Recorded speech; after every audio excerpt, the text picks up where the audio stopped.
At the end of a membership year, the members on the GAA system are deregistered. That happens on December 31st. So when you log into the system in early January, what you will see is all of the records appearing on the system will be coloured in red. And that means they aren't registered for the current year. So on the screen in front of us here, we have a number of people that are appearing in red: Anne Acton, Eddie Allen and Jack Ash. And then others are appearing in black. So the ones in red are ones for people who are on the system perhaps for last year and who haven't been registered for the current year. Whereas the ones and people appearing in black, they are either new people that have been added to the system or people that have been re-registered from last year. So re-registering is just a matter of ticking the relevant box and registering the person. There's a facility in the system to hibernate people.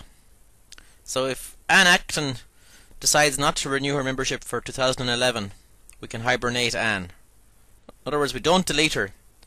We put her aside for the year, and if she does come back next year or in some future year, we can unhibernate her. And then that avoids us having to key in her record again, and it also ensures her number is retained from, we'll say, 2010 on to 2012 or 14 or 16 or whenever she comes back. So that hibernate facility is there, and it's useful because it deals with people that are a member for 1 year, don't renew this the following year, and come back again at some future date. Now, one of the dangers in the system is that you might forget about who has been hibernated, and then when they reappear a number of years later, you might actually add their person again to the system.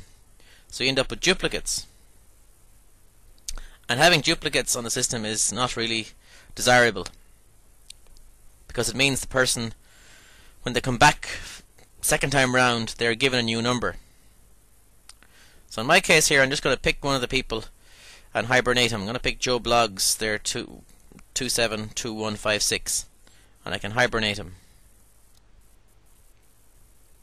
So if I want to see the hibernated people, I can go in here and search for those who are hibernated.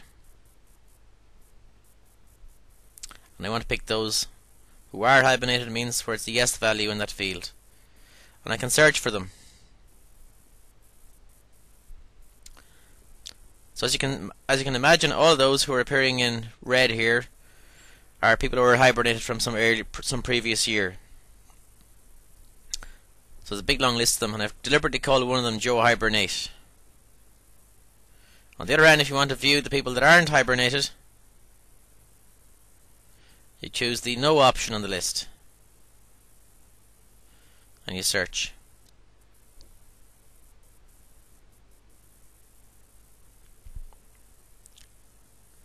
And that reveals the people who aren't hibernated. Now, one of the things you might want to do occasionally, in order to see the duplicates, okay, if you keep flicking between the hibernated option here and the non-hibernated people, you're going to either to print them out or in some way transfer them to some other file or whatever in order to compare the two lists to see can you spot duplicates. But an easier way of identifying duplicates is to change the condition on the top to any rather than all, and run a second, put in a second criteria or a second criterion in the list. So what we do here is just add another option, and this time we go for hibernated again, and then we pick yes. So this query that we're about to run now is going to display both the hibernated people and the non-hibernated people. And I'm going to display quite a few records in this page, as many as I can anyway. Okay, I'll try and get to display as many as it's able to.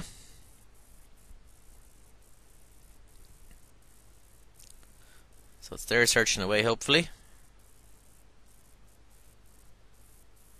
And it's going to find both the hibernated and the non-hibernated people.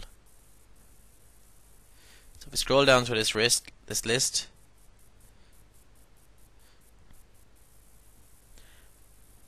okay, we have a person here. I just called him deliberately Joe Bloggs unhibernated, and just above him there's the character Joe Bloggs hibernated.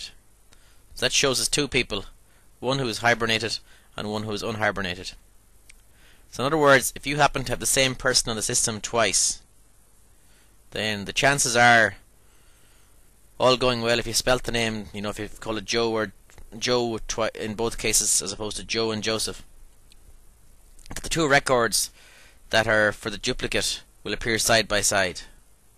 And then it's a matter of deleting the one in red on the basis that that's the one that's hibernated. Now the one in red, of course, could be the oldest one, could be the original one, and the one in black could be the newer one that you've just put in. So it's probably would make more sense then to delete the one in black and go back and unhibernate the original record that was keyed in 2 or 3 years ago, and therefore retain the original number the person had. So again, just to go back very quickly, what I've done is I have built a search or built a query where we're reviewing those who are not hibernated as well as those who are hibernated. So I've changed the search condition from all to any. Otherwise, if I left it as all, it wouldn't work. It would give me no data back. But when I give it any, it means it'll choose those who are either hibernated or non-hibernated, which means everyone will appear on the one screen, the one list of output. So you can use the 500 record display option to enable you to see as many as possible of those at any one point in time. And as I said a moment ago, the duplicates should appear side by side, and that'll give you a chance then to spot them and identify one of them, delete him or her, and retain the other one. So ironically, it's the one in red perhaps you should delete, that you should retain, and the one in black that you might delete, because the one in black is the more recent one that's been added. So that's a way of identifying hibernated records and unhibernated records, place them side by side, and that then will help you figure out if there are duplicates in the database. And if there are duplicates in the database, it's really important to remove them. So that's the end of this clip dealing with finding hibernated and unhibernated people and avoiding duplicates.